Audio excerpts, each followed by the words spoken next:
is a new radio.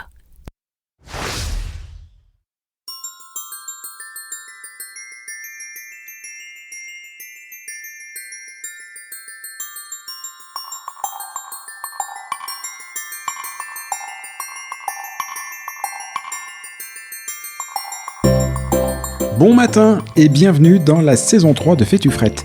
Déjà la saison 3. Quand je pense que lorsque j'ai commencé, on me disait que ce concept manquait peut-être un petit peu de profondeur et que je risquais de vite me retrouver à court de sujets. Et bah pour le coup, j'en connais qui se sont mis une sacrée bûche dans l'œil. C'est que mine de rien, la culture québécoise est infiniment plus riche que ce que la seule démographie de la province peut laisser penser.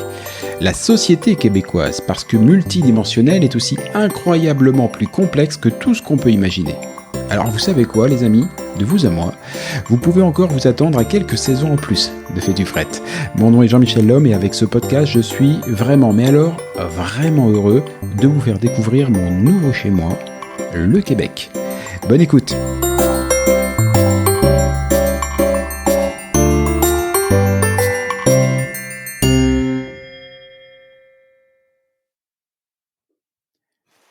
L'une des rares choses que l'on connaît du Québec avant même d'y avoir posé le premier orteil, c'est qu'ici les insultes et autres jurons sont d'origine religieuse.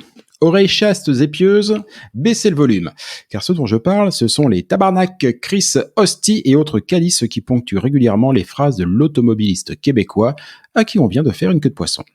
D'ailleurs ici, on ne dit pas jurer, on dit sacré.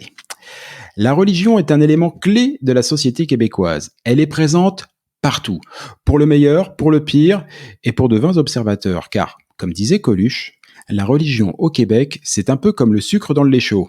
Il est partout, mais plus on le cherche, et moins on le trouve. La religion, le rapport aux religions, voici l'une des grandes complexités de la belle province.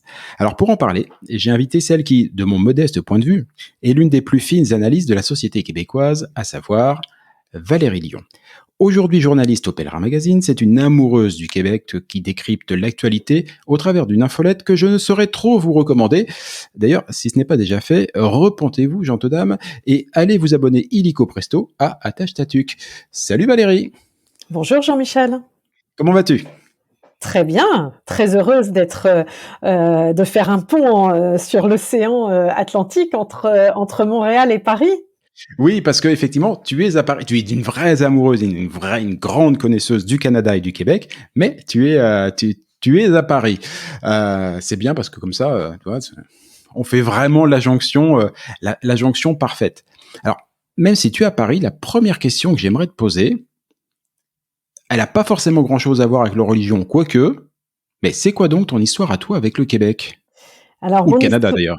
Mon histoire à moi, elle a commencé avec le Québec, elle s'est élargie après au Canada, et elle a commencé il y a pile 30 ans, en juin 92, grâce à une bourse de l'Office franco-québécois pour la jeunesse, une bourse que j'ai décrochée à l'issue de mon école de journalisme.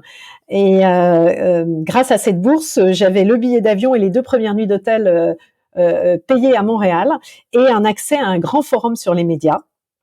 Et donc j'ai débarqué un jour de juin à Montréal avec une amie de la même promo d'école de journalisme qui avait décroché la même bourse sur le boulevard René Lévesque Est, dans le Novotel, où on a passé 2 nuits et ensuite la ville était à nous. On était 1 mois avant le fameux 1er juillet, le fameux jour du déménagement. On a réussi à trouver un appartement que des locataires avaient libéré un peu plus tôt que la date fatidique. On s'est installé dans la ville, on a mis une ligne téléphonique et puis en avant, on est parti faire nos rendez-vous, nos reportages, etc. Et ça a été pour moi un vrai coup de cœur. Alors évidemment, Montréal l'été, c'est toujours le coup de cœur. Quand la ville explose après les longs mois d'hiver, on connaît bien ça. Mais là, en plus, il y avait une particularité, c'est que Montréal fêtait ses 350 ans. C'était le 350e anniversaire de la ville, et malgré la crise économique qui à l'époque frappait quand même pas mal la province, le vieux Montréal était presque en déshérence. il y avait une animation liée à ces 350 ans qui redoublait par rapport aux étés traditionnels, j'ai envie de dire, à Montréal. Donc c'était bouillonnant, c'était rempli d'optimisme, de culture populaire qui s'exprimait à travers le cirque, à travers des spectacles. Enfin, c'était incroyable. Et voilà, ça a été un coup de cœur. Et quand j'ai repris l'avion, je me suis dit, c'est pas possible, il faut que je revienne. Et donc après, je n'ai eu de cesse de revenir pour des reportages, mais aussi à titre personnel pour explorer davantage le Québec et ensuite le reste du Canada. Ouais, en gros, tu as une carte de miles entre Paris et Montréal qui est assez incroyable. On peut le dire comme ça, on peut le dire comme ça, même si le Covid a un peu freiné, voilà, ces dernières années, voilà. Forcément, mais bon, allez, on va dire que c'est derrière nous tout ça. Dis-moi, est-ce que lors de cette première visite et des suivantes, comme moi, un petit peu le fait religieux, c'est pas le bon mot, mais la présence de l'histoire religieuse t'es un petit peu sauté aux yeux. Moi, ça m'a sauté aux yeux parce que il y a le Saint-Laurent, on prend la rue Sainte-Catherine, accessoirement, j'habite à Saint-Constant. Les saints, ils sont partout. Évidemment, je le parlais en introduction, les sacres, très vite, qui même s'ils sont prononcés différemment ici, et qu'il faut surtout pas dire tabernacle, sinon voilà, c'est bien tabarnak. Ceci étant dit, tabarnak, ça vient de tabernacle. Est-ce que ça t'a sauté aux yeux, tout ça tout de suite, ou non, c'est plutôt quand t'as commencé à gratter un petit peu l'histoire du pays que ça t'est apparu? Oui, c'est plutôt quand j'ai commencé à gratter l'histoire, parce que c'est pas ça qui m'a sauté aux yeux en premier quand je suis arrivée. Oui. J'avais 24 ans. Ce qui m'a sauté aux yeux, ce qui m'a pris, c'est l'énergie qui se dégageait de la ville, des échanges que j'avais avec les gens que je rencontrais, etc. Je dirais, s'il y a une chose qui m'a sauté aux yeux très vite pendant ce premier séjour au Québec, on était 2 ans après la crise d'Oka, donc on était en 92, crise d'Oka 90. Et ce qui m'a sauté aux yeux très vite, c'est d'entendre les Québécois francophones me dire que ils résistaient en tant que minorité dans un océan anglophone, etc. Et de découvrir qu'en fait, eux-mêmes avaient leur propre minorité qu'ils n'arrivaient pas à gérer, qu'ils ne savaient pas gérer, qui étaient les autochtones. Et ça, c'est quelque chose qui m'a frappée quand je suis arrivée, la première fois que je suis venue au Québec. Et d'ailleurs, j'ai fait un reportage à Kahnawake, grâce à une association qui travaillait dans cette réserve. Et ça m'avait vraiment... et d'ailleurs, c'est ce qui m'a donné aussi envie, parce que quelque part, ça montrait tout de suite la complexité de l'identité québécoise et de l'identité canadienne au-delà. C'était ce rapport entre ce qu'on appelle les Québécois de souche et les autochtones. Et là, je me suis dit, il y a un nœud, quoi. Il y a quelque chose à explorer. Et c'est fou parce que là, on est 30 ans plus tard et ça explose complètement depuis quelques années seulement, en fait. Voilà. C'est tout récent. Et moi, c'est comme toi, exactement comme toi, c'est une réalité à laquelle j'étais passé, mais alors complètement à côté, avant d'arriver. Quand je pensais Québec, et j'avais beau être venu, mais très honnêtement, quand j'étais venu, je m'étais pas intéressé à l'histoire, à la société, à tout ça. Pour moi, le Québec, oui, il y avait les anglophones, il y avait les francophones, mais ça s'arrêtait là. Je savais que déjà ça, c'était compliqué, mais ça s'arrêtait là. Et effectivement, la réalité autochtone et cette difficulté à la gérer, en tout cas à l'appréhender, parce que c'est pas forcément la gérer, pas forcément le bon mot, à l'appréhender, à la faire vivre. J'étais bien passé à côté, et ouais, quand tu dis que ça explose depuis quelques années, malheureusement le mot explosion est de bonne aloi. Tout à fait. Donc la religion, je l'ai découvert, je dirais plus en rentrant dans l'histoire du pays, c'est là que j'ai réalisé l'importance que ça avait eu et la façon dont ça avait dégringolé d'un coup. C'est-à-dire que, et ça on me l'a raconté, enfin la façon dont dans les années 60, au moment de la Révolution tranquille, la façon dont les églises se sont vidées d'un coup, mais vraiment d'un coup, quoi. C'est-à-dire que en France, ça s'est passé très progressivement, ce déclin de la pratique religieuse. Ça a été très très progressif, très lent. Au Québec, ça a été brutal. Et pourquoi? Ben, je pense qu'en fait, ça a participé, c'est-à-dire que cette fameuse révolution tranquille que d'autres ont appelée l'évolution tapageuse, parce que c'était pas si tranquille que ça, d'une certaine façon. C'est qu'en l'espace d'une décennie, les francophones se sont émancipés d'une double tutelle, la tutelle anglophone et la tutelle de l'Église. Et en fait, plus qu'une tutelle, c'était une domination. C'était quelque chose qui les entravait, qui avait fini par les entraver. En tout cas, si on parle de l'Église, alors que l'Église a été à un moment le moteur du développement de la société francophone. Elle était devenue finalement son frein dans un développement moderne, en fait. Et donc, il y a eu une espèce, tout a été envoyé par-dessus bord en même temps, en fait, dans cette révolution tranquille et dans la volonté de se libérer de toute comment dire, de tout ordre qui serait venu d'autre part que de ce que voulait l'individu, en fait. Je comprends. Est-ce que... Alors, comment est-ce que je vais formuler ma question intelligemment? On en dit beaucoup, ça. Mais dans un précédent épisode, dans l'un des tout premiers d'ailleurs, sur l'histoire du Québec, avec Éric Bédard, historien, excellent historien, il m'expliquait qu'en fait, que la religion et l'Église au Québec avaient pris une place peut-être encore plus forte qu'ailleurs pendant des années, à cause de la France et à cause des rois de France qui ont eu de cesse que de venir et de se retirer du Québec quand ça les intéressait, parce que ça correspondait à des enjeux. Ils venaient, ils s'implantaient, ils envoyaient des hommes pour essayer de légiférer tout ça, de l'organiser, on va dire.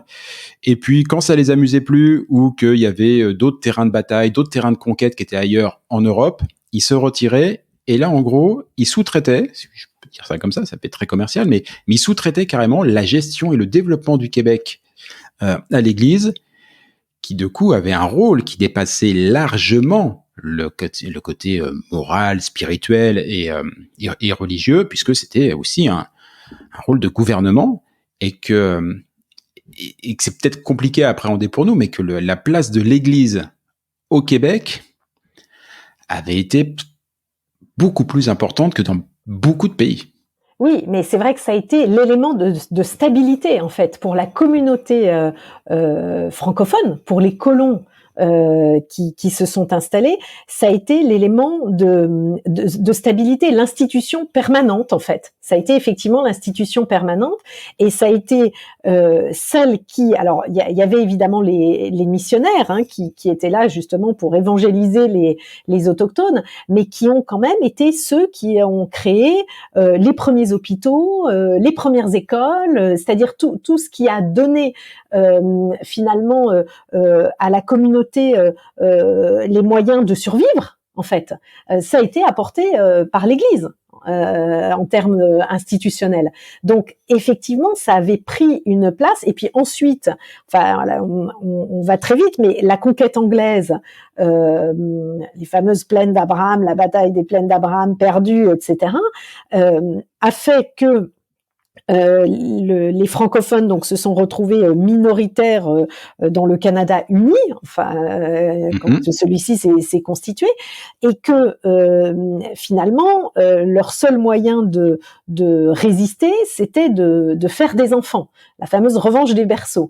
Et là aussi, l'Église a joué un rôle très important, parce que finalement, faire des enfants, c'était continuer à faire grandir la communauté des croyants, en fait.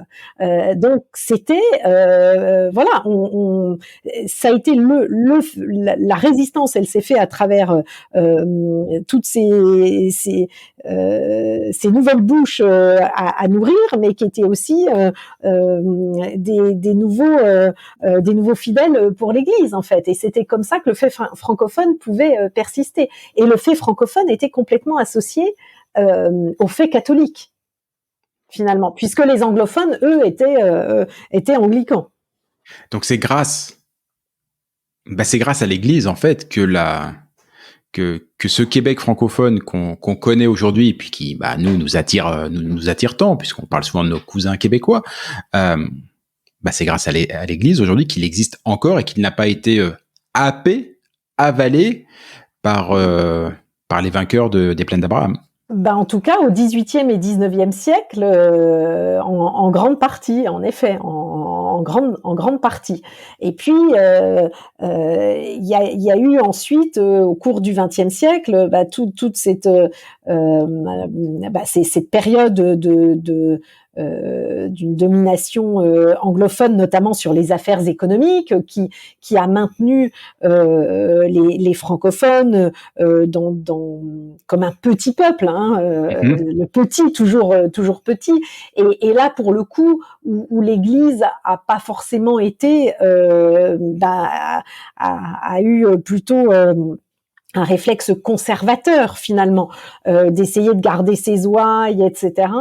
Et où au moment de la Révolution tranquille, le sentiment c'était un État moderne, c'est forcément un État et une société moderne, c'est une société qui s'émancipe de tous ceux qui veulent dicter ce qu'on doit faire, que ce soit l'Église ou le patronat anglophone. Ouais. Et concernant l'Église, c'est à ce moment-là qu'émergent les sacres. Quand on veut. Oui, et alors quand tu disais comment moi j'ai pris conscience de l'importance de l'Église, ou plutôt de ce qui se passait autour de ça, alors là je me souviens très bien. C'est pas la première fois que je suis venue à Montréal, mais c'est dans les années qui ont suivi. Tu parlais des églises à vendre, et je me souviens à l'angle, si je me trompe pas, de Saint-Laurent et Sainte-Zotique, il y avait une magnifique église qui a été à vendre et qui a été transformée en condominium. Et si tu veux, alors moi, la petite Française qui a vu ça, c'est quelque chose d'inimaginable chez nous en France. C'est-à-dire que une église, c'est un patrimoine qu'on entretient, même si aujourd'hui les églises sont très peu remplies en France au moment des offices, et de voir une église transformée en appartement, alors ça a été pour moi un choc, et c'était tellement intriguant. J'avais jamais vu ça nulle part ailleurs, de transformer une église en appartement. Et c'est vrai que c'est l'une des grosses différences, parce qu'on est la France et le Québec, deux pays où la religion catholique a été très importante pendant très longtemps, a été structurante pour le développement de notre culture, de la communauté. Mais effectivement, là où la France, alors que les deux pays d'ailleurs aujourd'hui pratiquent je parle Québec, pas Canada. Québec et France me semblent pratiquer une vision de la laïcité assez similaire.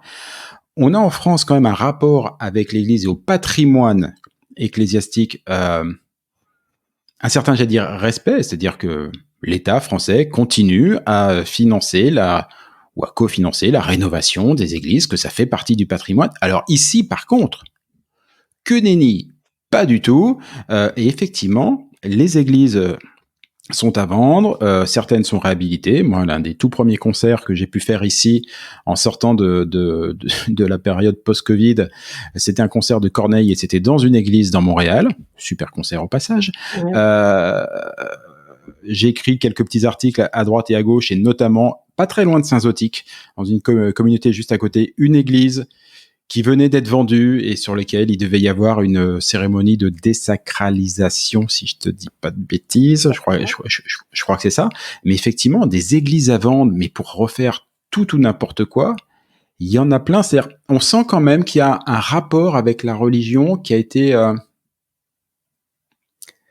comment dire ? C'est comme si... J'ai l'impression comme s'ils voulaient, les Québécois, j'entends, faire table rase du passé, presque dans un esprit, j'allais dire, de cancel culture. Et Dieu sait que c'est pas quelque chose qui me branche, mais tu vois, on veut l'effacer. Alors que en France, c'est quelque chose qu'on va peut-être plutôt entretenir. Là, c'est... allez, les églises, c'est pas grave, c'est des salles de concert. No problème, c'est sympa, ça fait joli, c'est une belle architecture. Mais... Oui, non, mais ça, c'est vrai que... Alors, c'est peut-être aussi, quelque part, j'ai envie de dire, le privilège d'un pays jeune, qui finalement se dit bon, C'est vrai. nos églises, elles ont 200 ans. Donc, allez, 300 ans parfois, grand maximum 400. Quand nous, on a des églises qui datent du Moyen Âge, et voilà, donc il y a effectivement pas la même perception par rapport à la profondeur de l'histoire. Et puis, il y a quand même aussi, surtout, cette approche qui est de regarder devant plutôt que de regarder derrière. Hein. Ça, c'est quand même quelque chose, d'une façon générale, qui moi me frappe beaucoup quand je voilà.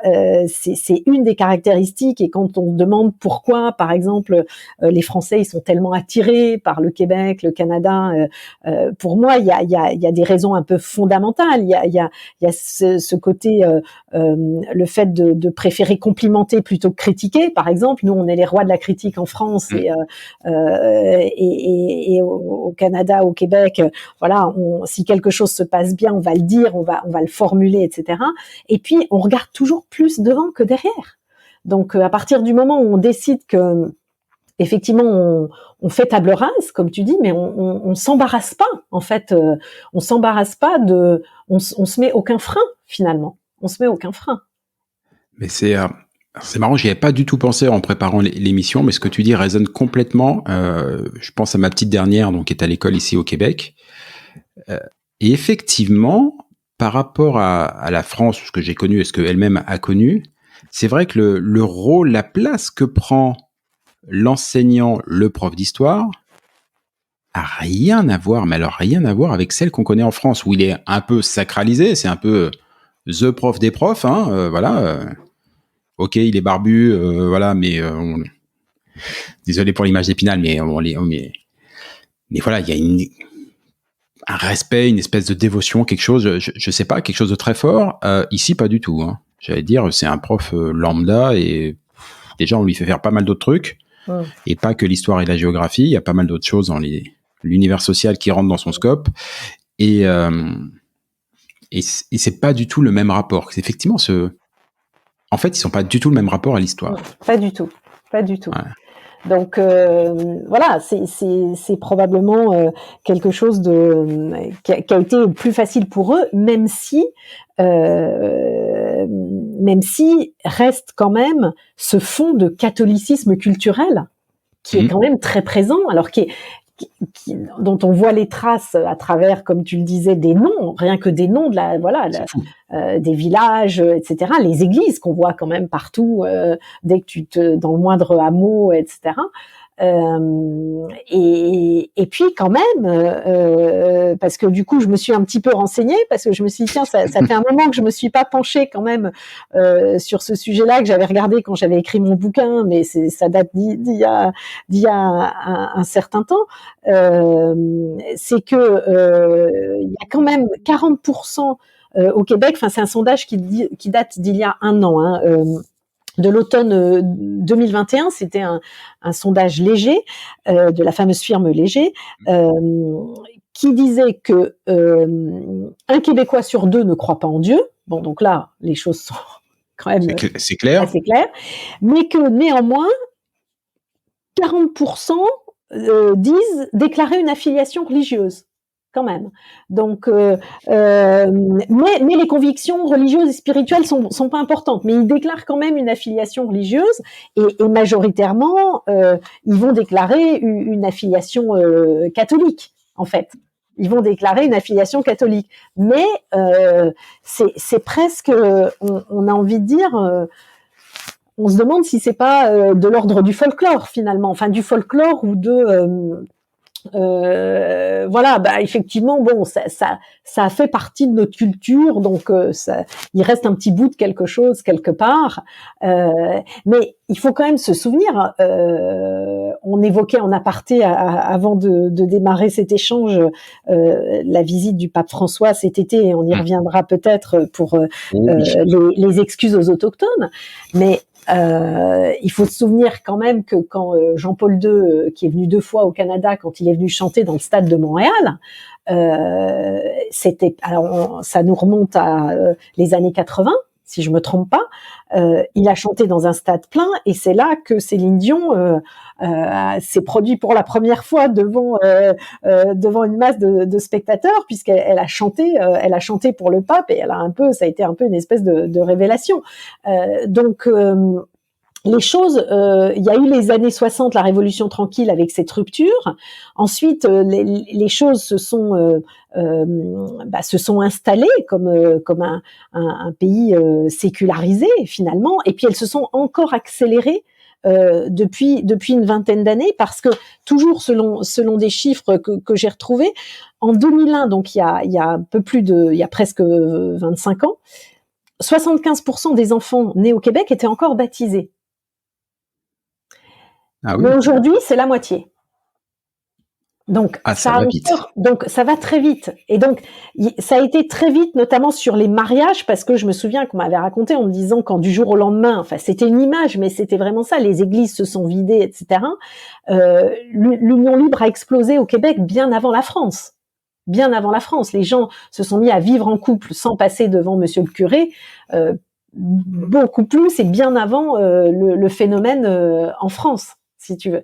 Mais voilà, après il y a eu des paliers comme ça de descente en fait de l'influence culturelle, on va dire, de l'influence culturelle du catholicisme.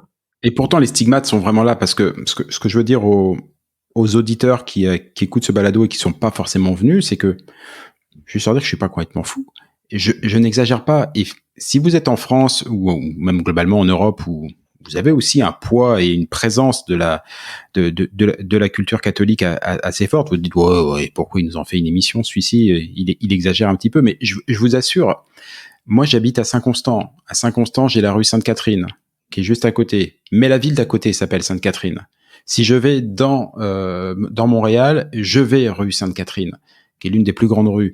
Les visages autour, mis à part Sainte-Catherine, s'appellent Saint-Rémy, Saint-Isidore, Saint-Hubert. C'est-à-dire que les saints sont absolument pas... On s'en rend pas forcément compte au début. On pense Montréal, Québec, qui sont deux noms d'origine autochtone. Mais derrière ça, on voit bien que les routes, les villages, les églises ont tout été façonnés par l'Église, en fait. Et c'est pour ça qu'on leur a donné les noms, à tel point d'ailleurs que ça crée des ambiguïtés, parce qu'il y a un moment donné, visiblement, on devait manquer un peu de saints. Et on se retrouve effectivement, moi ça m'est arrivé, on m'a donné un rendez-vous à Saint-Hubert, donc je suis allé à Saint-Hubert, et en fait on m'attendait rue Saint-Hubert à Montréal. À Montréal, ouais. Mais ça peut paraître bête, mais c'est juste pour montrer à quel point ça a été quand même, le pays a été façonné comme ça et par ça, et à quel point ce que tu disais, ce détachement, et là on en vient, parce que je vais l'illustrer avec ça, la visite du pape François. Moi, je suis tombé des nues.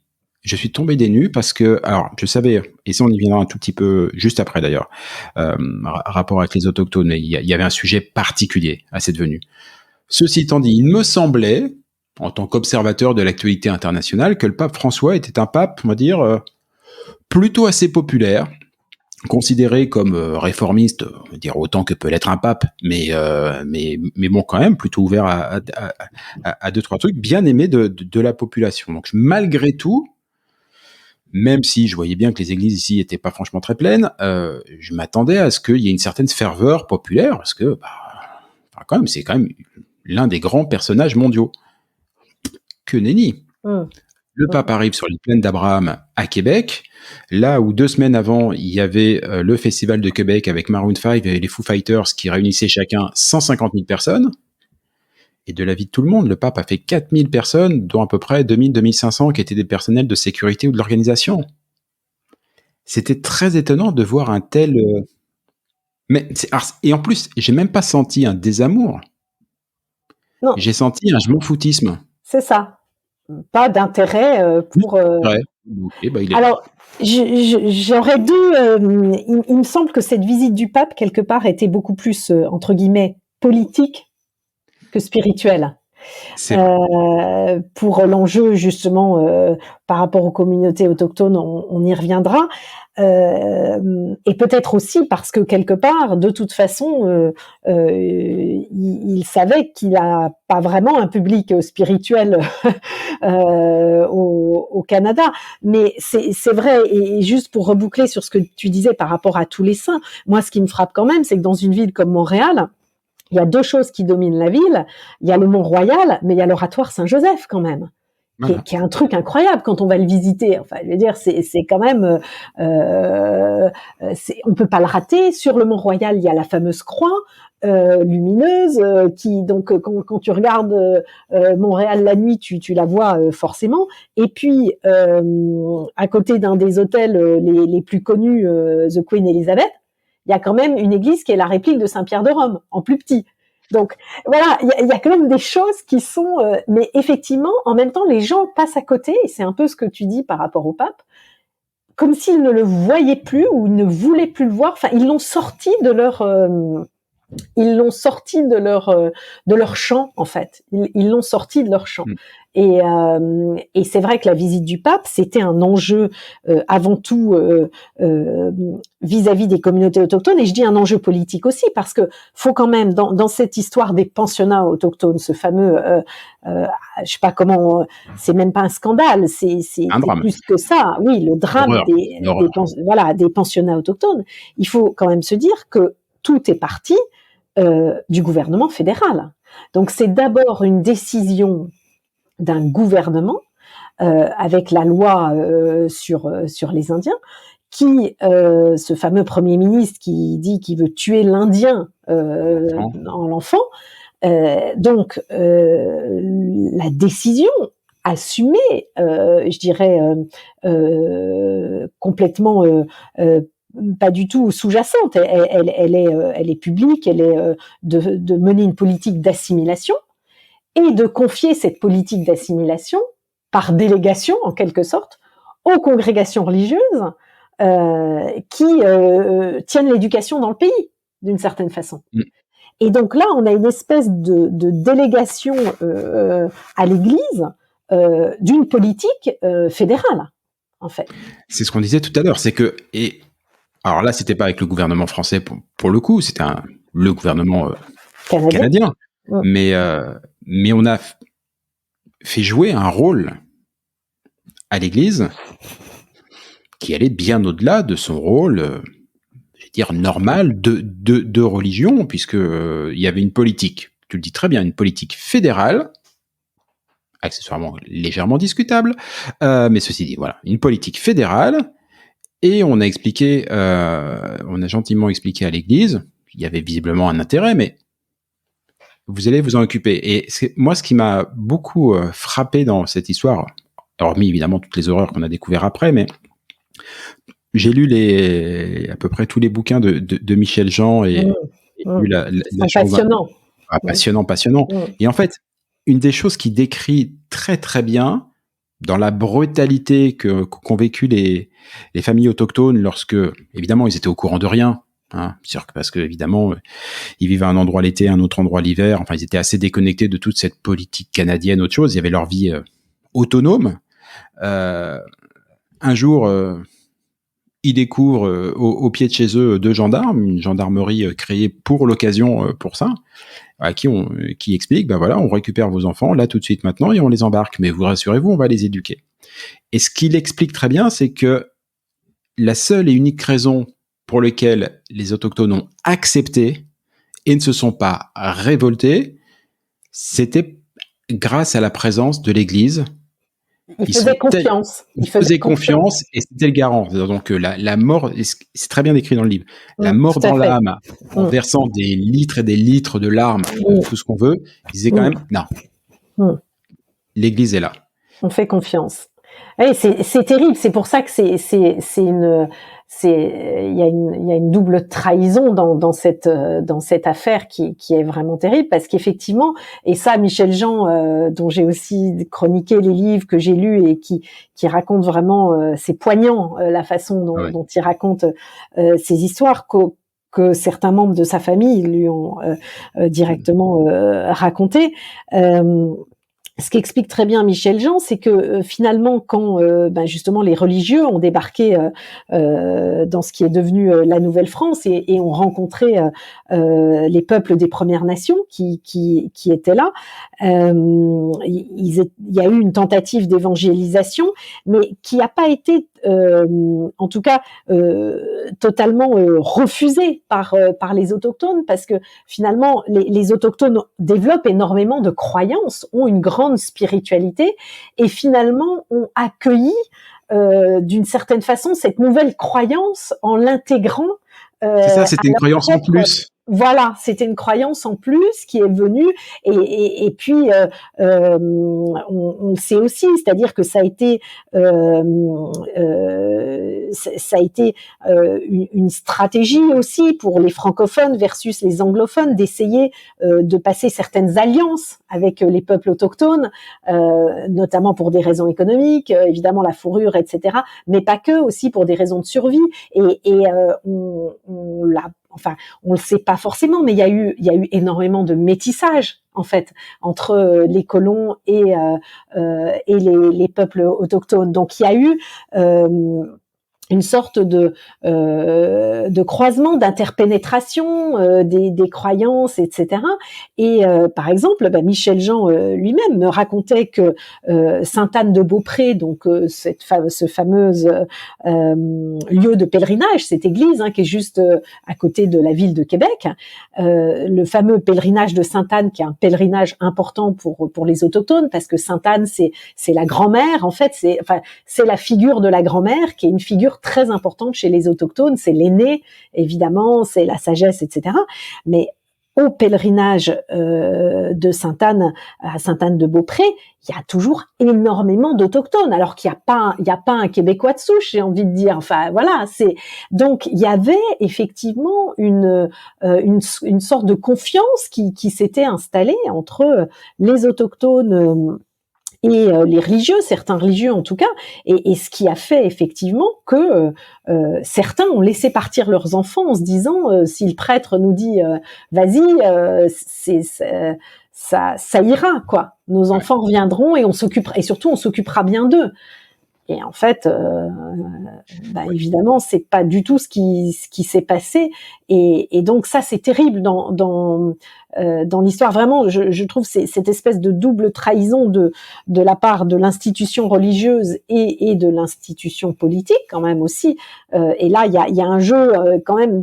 Pendant que le pape fait des excuses, le gouvernement fédéral se fait tout petit quand même. Donc, même si Stéphane Harper en 2008, puis Justin Trudeau en 2015, au moment de la remise du rapport, du fameux rapport de la commission Vérité et Réconciliation, ils ont prononcé des excuses officielles.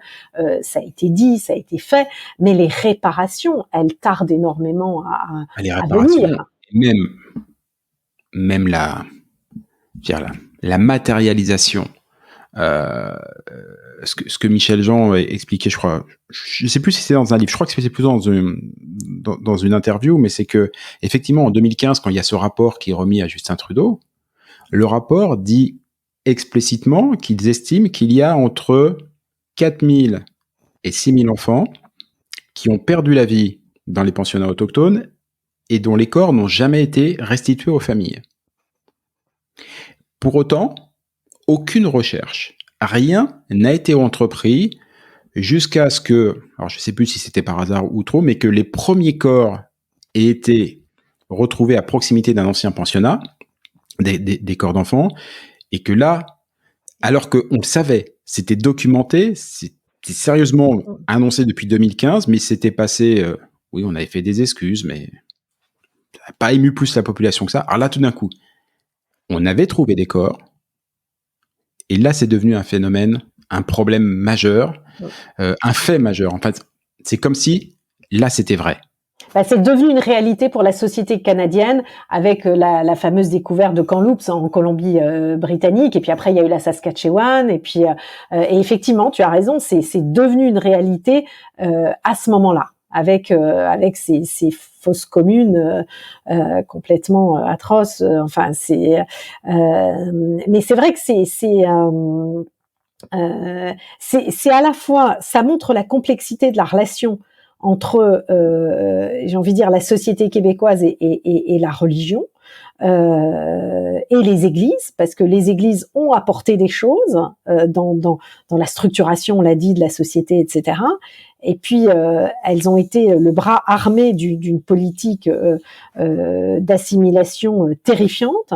Et donc derrière, j'ai envie de dire que ce pays, le Canada, qui à l'international se dit un pays d'accueil, de tolérance, d'acceptation de la différence, cette histoire-là lui revient en boomerang d'une façon mais terrible, terrible. C'est fou. Moi, je vais te donner une petite histoire très personnelle.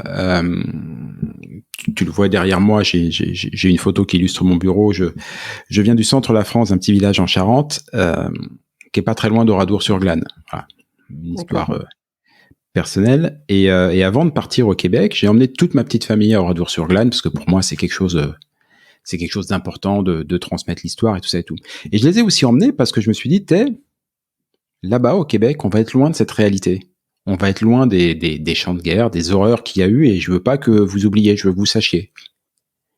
Et en fait, je pensais pas retrouver des choses, malheureusement, assez proches, assez similaires. Alors, on peut parler de volume, on peut parler de nombre, tout ce que t'en veux et tout, mais dans l'approche, assez similaire, parce que tu disais tout à l'heure, et j'aime bien parce que c'est pas dit beaucoup, tu disais, pendant que le pape vient, on va venir expliquer pourquoi il est venu, mais il vient pour s'excuser, le gouvernement fédéral se planque et il fait pas cuit-cuit. Et effectivement, il fait pas cuit-cuit parce que là aussi, Michel Jean le décrit très bien, lorsque pour nombre de familles, lorsqu'au premier été, on leur restituait les enfants, parfois on leur apprenait que on vous en a pris 2, mais on vous en rend qu'un. Oui, il est mort il y a 6 mois. Pas de corps, rien, pas d'explication et tout. Évidemment que ces parents-là demandaient des explications. On parlait de gendarmerie, d'une gendarmerie qui avait été créée, voilà, ils demandaient les informations comme quoi il y avait des choses bizarres qui devaient se passer, à remonter au fédéral, qui n'en avait visiblement strictement rien à foutre, ou au pire, on pouvait considérer que ça rentrait dans leur politique. Je rappelle, il faut tuer l'Indien dans l'enfant. Il faut dire qu'il y avait peut-être un léger raccourci. Tout ça, effectivement, ça m'a beaucoup surpris de le retrouver. Et en fait, au début, et j'ai compris grâce à toi aujourd'hui que je me suis probablement trompé, je me suis dit que c'était ce genre d'événement qui avait probablement engendré, je veux dire, le désamour, la déconnexion entre l'Église et le peuple québécois, mais pas du tout en fait. C'était il y a avant. Cette histoire-là, elle est propre aux autochtones. Tout à fait, exactement. Ouais. Et elle est parallèle en fait. Elle est parallèle à l'histoire des Québécois de souche entre guillemets, avec l'Église, qui a encore une autre histoire en fait. Qui a encore une autre histoire, mais qui est une histoire aussi pour certains, enfin qui sont allés dans les écoles religieuses, etc., qui n'était pas forcément toujours une histoire très drôle, hein, mais effectivement c'est une autre histoire. C'est une autre histoire, un autre rapport à la religion. Et d'ailleurs, moi, ce qui m'a frappé, nous, on a fait un reportage dans la communauté de Mashteuiach, d'où est issue d'ailleurs une partie de la famille de Michel Jean. Donc, on a publié ce reportage aux pèlerins en amont du voyage du pape au Canada. Et en fait, certains autochtones, en dépit de cela, ne se sont pas détournés forcément de la religion. Et c'est ça qui est fou. Enfin, pour moi, c'est ça qui est fou, mais qui est aussi passionnant. Si c'était détourné de la religion, c'est-à-dire que moi, je me dis, effectivement, pas un secret de polichinelle, je suis pas religieux. Ceci étant dit, moi, de prime abord, en observateur, je me dis, mais quelqu'un qui a vécu une telle trahison, une telle douleur par rapport à quelque chose qui est une vraie, je veux dire, une conviction, une croyance forte, enfin quelque chose qui est de l'ordre de l'intime, je me dis, tu me fais ça une fois, mais plus jamais. Et en fait, non. Et c'est d'ailleurs pour ça qu'ils sont allés demander au pape et qui les a reçus, parce qu'il ne reçoit pas tout le monde quand même, hein, Tout à fait, qui les, tout à fait. qui sont aidés parce que ils avaient besoin de ce pardon-là, parce qu'ils y croient encore, parce que ça a du sens. Ça prouve bien, tu disais tout à l'heure, à quel point la spiritualité est importante et qu'ils ont vraiment pris la religion catholique comme une spiritualité complémentaire, un peu comme toi et moi, on se nourrit de rencontrer des gens d'autres cultures, ainsi de suite. Ça n'est que du plus, ça vient nous nourrir. Eux, pareil, ils ne sont pas détournés, ils avaient besoin d'un pardon, et effectivement, le pape, dont je pense que c'est un secret de polichinelle, on ne peut pas dire qu'il soit en grande forme et qu'il a ralenti le nombre de ses déplacements, a fait l'effort de les accueillir et après de venir ici.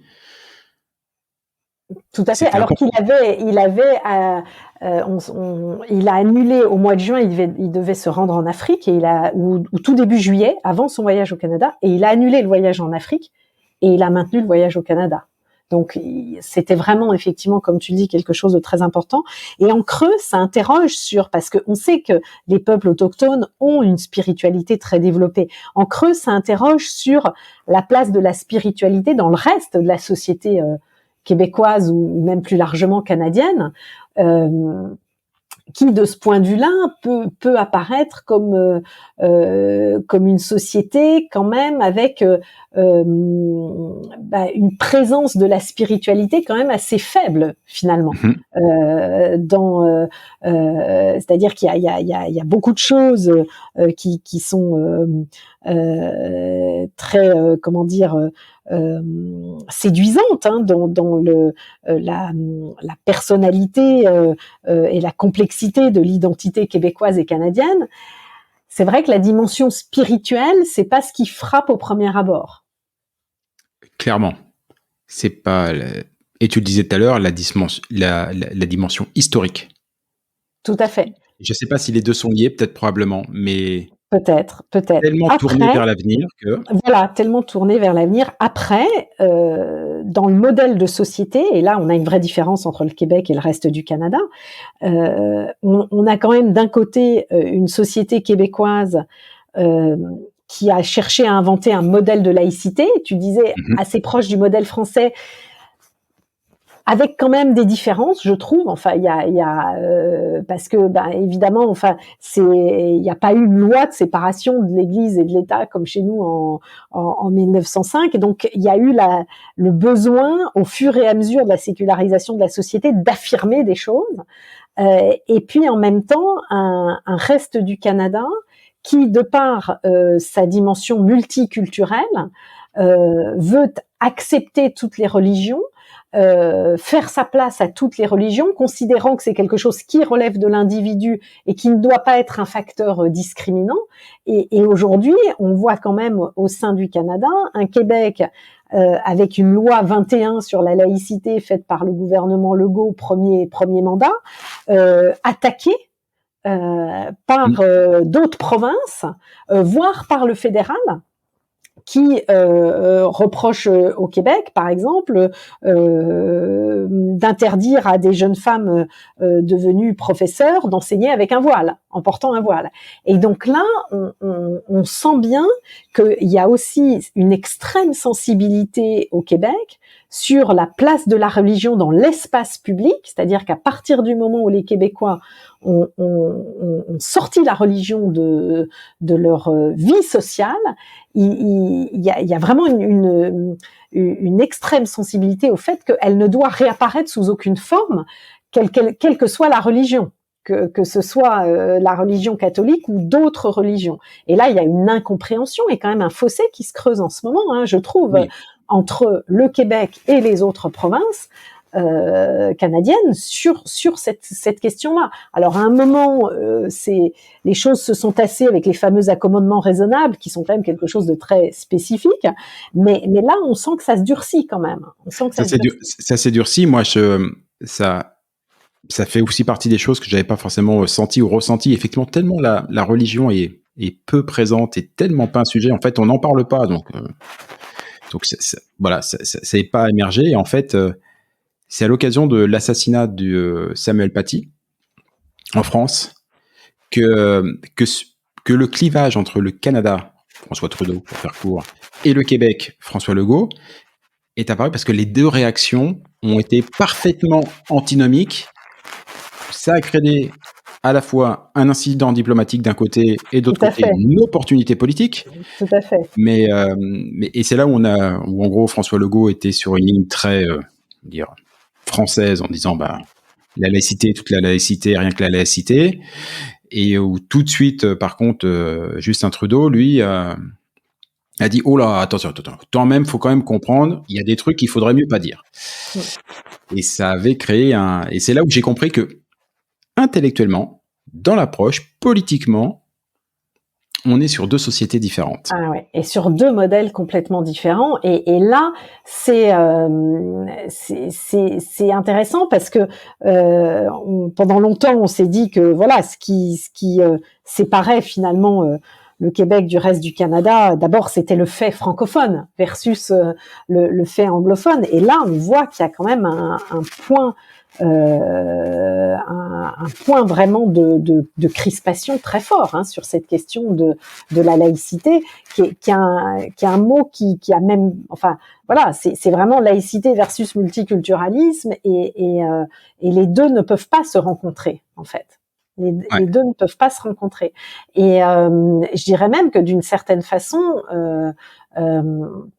quelque part, pour le coup, le Québec nous, on a beaucoup de mal à réfléchir en France à comment la laïcité peut évoluer dans un pays qui justement n'est plus un pays de catholiques pratiquants, mais qui est un pays encore de catholicisme culturel, mais avec une deuxième religion qui monte en puissance, qui est la religion musulmane, l'islam. Et on a beaucoup de mal à réfléchir ça, alors que le Québec, après, on peut considérer qu'ils l'ont bien fait ou qu'ils l'ont mal fait, mais à un moment, à vraiment poser le sujet sur la table en disant, voilà, nous, qu'est-ce qu'on veut faire avec ça, quoi, et comment on se positionne avec ça. Mais là encore, c'est le privilège d'un pays jeune qui n'a pas un siècle d'histoire derrière de séparation douloureuse de l'Église et de l'État, par exemple. Avec en France tout ce qui s'est passé fin du 19e et début du 20e.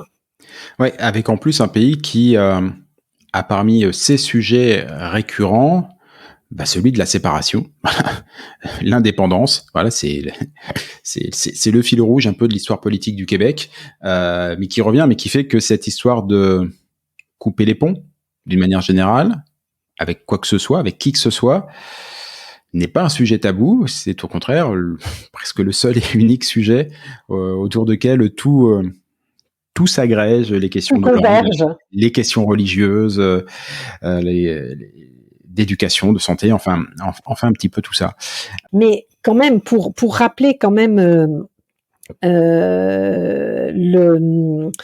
l'importance qu'a eu quand même le catholicisme, il faut rappeler quand même que bon, tu connais un peu l'organisation des écoles au Québec avec les commissions scolaires. Francophones, anglophones, etc. Pendant très longtemps, il y avait les commissions scolaires. C'était commission scolaire catholique en fait. Et la commission scolaire catholique de Montréal, elle a existé jusque dans les années 90, et il y a eu un certain nombre de recours, etc., pour mettre fin à cette commission scolaire catholique, et pour faire que ce ne soit plus, enfin que le système scolaire ne soit plus marqué par une appartenance religieuse. Et il y a une chose qu'on a oublié de dire aussi sur pourquoi la religion catholique. Bon, c'était évidemment celle des colons français, mais c'était celle aussi des Irlandais. Et il y a eu beaucoup d'Irlandais qui sont venus aussi. Donc des immigrants irlandais à partir du moment où les Anglais ont gagné et où ils ont fait développer leur propre colonisation et envoyer leurs propres colons, on sait qu'il y a des immigrants irlandais qui sont venus au Canada, et donc eux aussi portaient la religion catholique. Donc il faut pas oublier que il y en avait aussi chez les anglophones de la religion catholique, pas majoritairement, mais il y en avait aussi. Donc ça a aussi traversé la société québécoise de cette façon-là, en fait. Et c'est vrai, t'as raison, ça fait clic dans ma tête parce que quand les Anglais gagnent les plaines d'Abraham et donc gagnent le Québec, il y a quand même encore une forte opposition et résistance de la part de la population francophone qui ne veut pas perdre son français, qui ne veut pas perdre son identité. Et les Anglais à ce moment-là ont l'intelligence de dire bon, ok, on a gagné, mais nous ce qu'on veut, parce qu'on est des pragmatiques, ce qu'on veut c'est faire du business, faire du commerce, donc on a besoin qu'ils soient un minimum coopératif, donc on va lâcher des brides et on va dans un premier temps garder le droit de Paris, par exemple, qui va s'appliquer au Québec, et faire quelques concessions comme ça, et notamment pas se retirer complètement, mais mettre un petit peu de distance. Sauf que cette distance, elle a été comblée par l'Église. Donc l'Église leur a permis aussi, entre guillemets, de pouvoir continuer à observer, à gérer, à être là, tout en prenant la distance qui permettait aux Québécois de continuer à se sentir québécois. Un petit peu chez eux. C'est ça. Quand même. Ouais. Tout à fait. Ouais. C'est vraiment... c'est vraiment très étonnant. C'est vraiment très étonnant. La richesse de l'histoire de la religion au Québec. Juste pour terminer, comme je sais que tu as fait pas mal d'articles et de suivis, notamment à l'occasion de la visite du pape, est-ce que tu sais si les autres religions, tu parlais de l'islam qui doit être la deuxième religion en France aujourd'hui, ou peut-être même la première d'ailleurs, je sais pas. Est-ce que tu sais quelle est la place, ou la non-place d'ailleurs, des autres religions au Québec? Alors au Québec, j'avais regardé aussi un petit peu et puis c'est intéressant parce qu'effectivement c'est des questions qu'on se pose finalement pas beaucoup parce que comme tu le disais les religions sont tellement peu importantes. En gros, au Canada, parce que il y a les statistiques de Statistique Canada. Au Canada, c'est à peu près 53% de la population qui s'identifie comme chrétien et 5% qui s'identifie comme musulman. Donc, c'est quand même 10 fois moins, tu vois. Donc, il y a quand même et plus d'un tiers qui disent n'avoir aucune appartenance religieuse. Mais s'identifier comme chrétien, c'est comme enfin, c'est pas forcément être pratiquant, c'est pas forcément être voilà. Donc ça c'est au Canada et au Québec on serait plutôt sur mais vraiment les chiffres avec des pincettes parce que je pense que c'est ceux de 2021 comme pour le Canada, mais j'ai un tout petit doute. On serait sur à peu près 80% qui disent relever ou s'identifier au christianisme et 3% environ à l'islam. Donc, on voit que c'est quand même voilà, il y a quand même une différence massive. Après, on sait que aujourd'hui, avec l'immigration qui augmente, enfin en tout cas que le fédéral veut faire augmenter, on sait que la diversification des religions, elle est inéluctable quelque part, parce que les pays d'immigration principaux, c'est évidemment pas la France, même si vu de France, on a l'impression que tous les Français qu'on croise ont rêvé un jour d'aller au Canada et ont tous un cousin, une sœur, un frère qui a immigré. Les principaux pays entre guillemets qui fournissent les immigrants au Canada, c'est l'Inde, la Chine, enfin voilà des pays éventuellement du Moyen-Orient, etc. Et au Québec, il y a évidemment plus d'immigrants francophones, mais avec un certain nombre qui viennent d'Afrique du Nord, par exemple, du Maghreb. Voilà. Donc forcément, progressivement, ça change ça change la physionomie, mais très lentement. Et il y a une dernière chose quand même qui est très frappante par rapport à ça quand on parle du Canada. Voir par exemple un premier ministre canadien aller fêter avec les différentes communautés religieuses leurs fêtes importantes, hein, que ce soit avec les Sikhs ou les musulmans, y compris en adoptant, j'ai envie de dire, l'habit traditionnel, c'est quelque chose qu'on n'imagine même pas voir en France, par exemple. Et donc, effectivement, il y a cette volonté de dire que rien ne doit être discriminant, la religion comme le reste, et donc on doit accepter toute expression religieuse. Mais finalement, la religion prend pas tant de place que ça, même on le voit bien dans les médias. Enfin, je veux dire, après il y a des événements. Il y a l'attaque à la mosquée de Québec qui a énormément frappé. Je ne sais pas si tu étais déjà arrivé au Canada à ce moment-là. Non, j'étais pas encore arrivé, mais j'en ai entendu beaucoup parler parce qu'il y a eu le procès. Il y a pas très longtemps. Il y a eu le procès, voilà. Il y a eu le procès où là, effectivement, enfin, c'était une espèce de, un peu, voilà, on sent bien les tensions qu'il peut y avoir sous-jacentes liées liées aux religions, en fait. Mais c'est quand même voilà, il y a des espèces de manifestations comme ça, heureusement rares, et puis après ça disparaît. Mais on en parle très très peu. Mais on en parle très peu. Je regarde énormément les informations ici, comme toujours d'ailleurs. C'est pas un sujet en France, mais c'est pas un sujet. C'est pas un sujet. Je me souviens très bien qu'en France, à chaque prise de parole, plus ou moins importante, du pape François, mais de toute autre autorité religieuse, il y avait toujours au moins un entrefilet dans le journal, quelque chose. Bien sûr. Ici, oui, on a parlé du pape François à l'occasion de sa visite.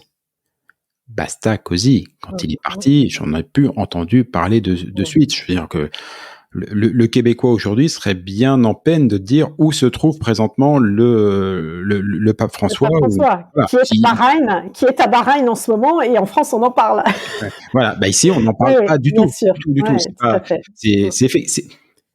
C'est effectivement ce que tu disais. Pourquoi je reviens à cette phrase de Coluche, c'est comme le sucre dans le lait chaud. On cherche et moins on le trouve. Voilà, c'est partout.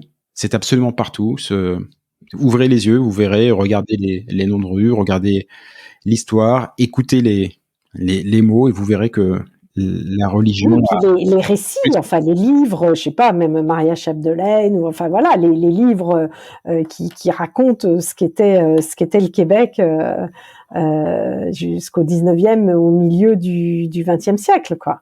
Effectivement, c'était tellement présent. Voilà. Et aujourd'hui, c'est un fantôme aujourd'hui. C'est ça. On est passé de... Moi qui dis souvent qu'on est un peu à la Goldman, on est entre gris clair et gris foncé, là on est un peu passé du noir au blanc ou du blanc au noir. Hein. Je choisis de la couleur, mais vraiment d'un imposé, non. Extrêmement présent à extraordinairement absent. Il nous reste que les traces résiduelles. Voilà. Mais ça montre bien, je trouve que ça en dit énormément de ce qu'est la société québécoise, de ce que sont les Québécois, de leur manière d'appréhender leur propre histoire, même si elle est courte, d'appréhender leur avenir et d'appréhender aussi leur présent. Valérie, j'ai appris énormément de choses encore aujourd'hui. C'était trop bien. Merci Jean-Michel de cet échange. Moi aussi, j'ai beaucoup apprécié ce dialogue, parce que c'était plus un dialogue que tu en sais beaucoup aussi maintenant que tu vis au Québec. Donc, tu as le privilège de l'observation quotidienne et de l'expérience quotidienne. Donc, c'était passionnant de discuter ensemble, et merci de ton invitation. Avec plaisir. Moi, j'observe, mais au moins, toi, t'expliques. Ça change tout.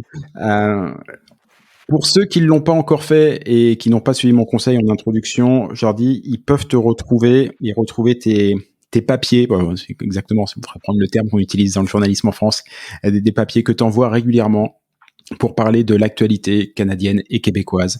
C'est sur Attache Tatuc. Voilà, je mettrai évidemment tout le lien, toutes les informations en commentaire. Tu nous as parlé d'un livre que tu as écrit il y a quelques années. Ah oui, il y a vraiment beaucoup d'années, on le trouve plus si ce n'est d'occasion. Ça s'appelait Irréductible québécois et il était sorti en 2005. Donc là, il y a prescription. Mieux vaut lire Attache Tatuc qu'on retrouve sur la plateforme Substack. Donc c'est attachetatuc.substack.com. Et effectivement, qu'on peut recevoir directement dans sa boîte courriel, mais on peut aussi consulter les articles sur le site. Et franchement, regardez ça parce que si vous vous intéressez au Québec simplement par curiosité, bon alors là votre curiosité elle va être nourrie, elle va être alimentée, mais encore plus si vous envisagez de venir ici pour plus ou moins longtemps pour vous y installer parce que ce pays vous attire et que vous avez envie d'y refaire votre vie. C'est bien de pouvoir comprendre exactement avant ce qui se passe, d'avoir aussi les référents culturels qui nous manquent tellement quand on arrive ici, et comment il s'appelle le Premier ministre et comment ça fonctionne l'État canadien, pourquoi c'est quoi un État fédéral, un État provincial, enfin toutes ces choses-là et les parties historiques. En suivant Attache Tatuc, c'est exactement ce que vous obtiendrez assez facilement. Vous en recevez 3-4 et vous avez déjà un niveau de culture qui de vous à moi dépasse beaucoup celui de pas mal de personnes. Voilà. Valérie, je te remercie énormément et puis je sais pas pourquoi, mais c'est pas impossible qu'on se réinvite un de ces quatre. Merci beaucoup Jean-Michel. À très bientôt, ciao ciao.